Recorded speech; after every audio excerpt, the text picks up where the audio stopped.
Olá, sou o Pedro, CEO da MetaSig Tecnologia de Informação e vou contar agora um pouquinho da história que nos trouxe até aqui e nos colocou no caminho de sistemas para a gestão imobiliária. Tudo começou já faz assim muitos anos atrás, né? Foi lá em 2000 praticamente que iniciou essa caminhada, e eu ainda era estudante, né, do curso de Ciência da Computação, e naquela época eu estava me mudando para Passo Fundo, que é a cidade onde é a sede da nossa empresa hoje, e nessa mudança uma das maiores dificuldades que eu encontrei naquela época foi identificar um imóvel para mim poder morar. Então eu comecei a caminhar por várias imobiliárias, né, e naquela época ainda com muito tímido, né, tinha até vergonha de entrar dentro das imobiliárias e pedir informações, então ficava ali atento à vitrine, olhando ali imóvel que tinha, qual era o valor, e sempre naquela perspectiva de encontrar um imóvel que coubesse, né,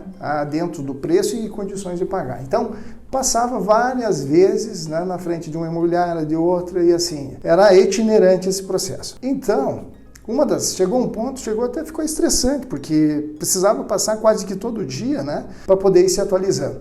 E eis que então, aquela época, uma época em que a internet estava ganhando assim uma visibilidade cada vez maior, e a ideia, né, se tivesse um ambiente que se pudesse consultar isso, seria bem bacana, seria interessante, e eu não precisaria estar me deslocando da forma como eu estou me deslocando. E aí a ideia é de criar um portal, né, a partir de se todos esses imóveis estivessem num único ambiente, isso poderia facilitar bastante a minha vida e certamente de muitas outras pessoas. E a partir daí, eu, enquanto estudante, né, de ciência da computação, com capacidade já de programar, de organizar, idealizei um sistema que permitisse isso. Mostrei com um colega meu, hoje colega meu, mas à época um professor da faculdade de ciência da computação, passei a ideia para ele, achou interessante, e ele conhecia uma pessoa que poderia ter interesse nesse projeto. E a partir disso, então, montei uma estrutura inicial do projeto. Ele me apresentou para essa pessoa, que se chama Paulo, e assim o Paulo, então, me apresentou um grupo de imobiliários que havia naquela época, que eles se reuniam entre eles para troca de informação sobre imóveis, mas só para eles. Então, a população em geral não tinha acesso a essa informação, era uma informação apenas para as empresas. E naquela época, então, apresentando a ideia, o pessoal achou muito interessante a ideia e comprou a ideia.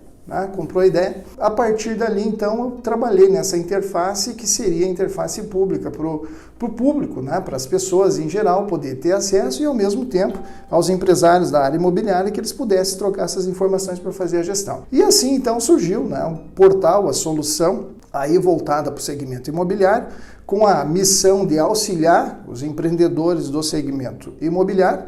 E desde então nós continuamos evoluindo e aprimorando os nossos sistemas neste segmento, saindo da interface web, que era, né, o primeiro site, o portal que reunia informações de imóveis, a uma gama muito ampla de produtos que hoje vão desde o website, que foi o início das nossas atividades, até mesmo sistemas para locação, venda, CRM na área imobiliária, a parte de vistorias. Então hoje a gente atende, né, o sistema imobiliário, o negócio imobiliário, praticamente toda a cadeia, né, tudo o que acontece no sistema imobiliário. Então um pouquinho aí da história de como é que nós estamos, né, neste momento, né, como que chegamos até aqui. Até breve.